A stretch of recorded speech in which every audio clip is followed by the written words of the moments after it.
So I just wanted to talk to you briefly about when God called a cursed thing holy. He's God, he can do that. He called a cursed thing holy.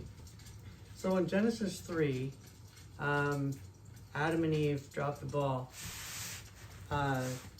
Eve was beguiled by a serpent and ate of the tree that she was not supposed to eat from, turned and gave to her husband who was with her, and they both ate from the tree, and they realized they were naked, and now they hid from God. In traditional fashion, you know, when you mess up, the first thing you do is hide from the one that's able to help you. That's just as old as life, it seems. So here's God telling him, because you did this, this is the things that's going to happen. And so in amongst, you know, he had cursed the serpent, and I'll just start in Genesis 3, verse 14. And the Lord God said unto the serpent, because thou hast done this, thou art cursed above all cattle, and above every beast of the field. Upon thy belly shalt thou go, and dust shalt thou eat all the days of thy life. And I will put enmity between thee and the woman, between thy seed and her seed. It shall bruise thy head, and thou shalt bruise his heel. Unto the woman he said, I will greatly multiply thy sorrow and thy conception. In sorrow thou shalt bring forth children, and thy desire shall be to thy husband, and he shall rule over thee. But unto Adam he said, because thou hast hearkened to the voice of thy wife, and hast eaten of the tree, of which I commanded thee, saying, thou shalt not eat of it. Cursed is the ground for thy sake. In sorrow shalt thou eat of it all the days of thy life. Thorns and thistles shall it also, thorns also and thistles shall it bring forth to thee. And thou shalt eat the herb of the field, and in the sweat of thy face shalt thou eat bread, till thou return to the ground, for out of it thou wast taken. For dust thou art, and to dust thou shalt return. So God was telling Adam, I'm going to curse the ground for your sake. It's now going to have thorns and thistles, and you're going to have to work hard to get food from it.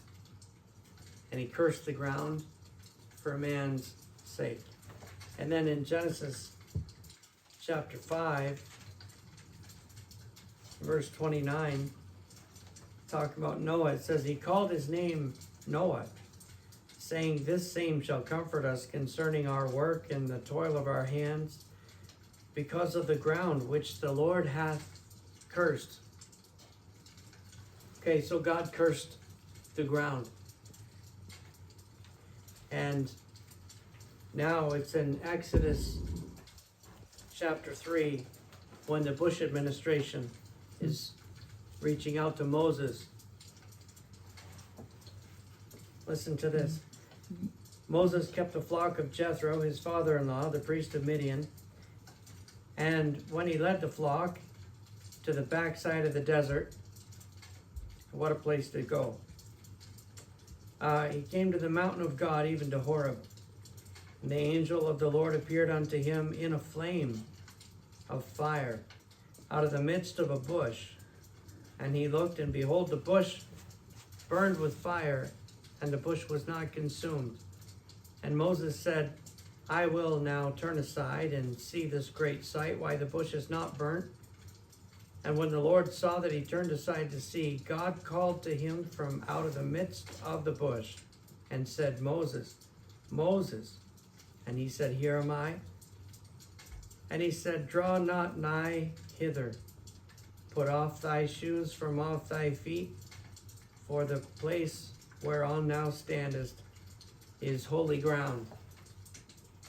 Oh, wait a minute. You mean the ground you cursed? God said it's holy ground. That's the day that God called the cursed thing holy. Because the God of the holy can override the curse. Anything in your life that seems like a curse, the God of the Holy can override that.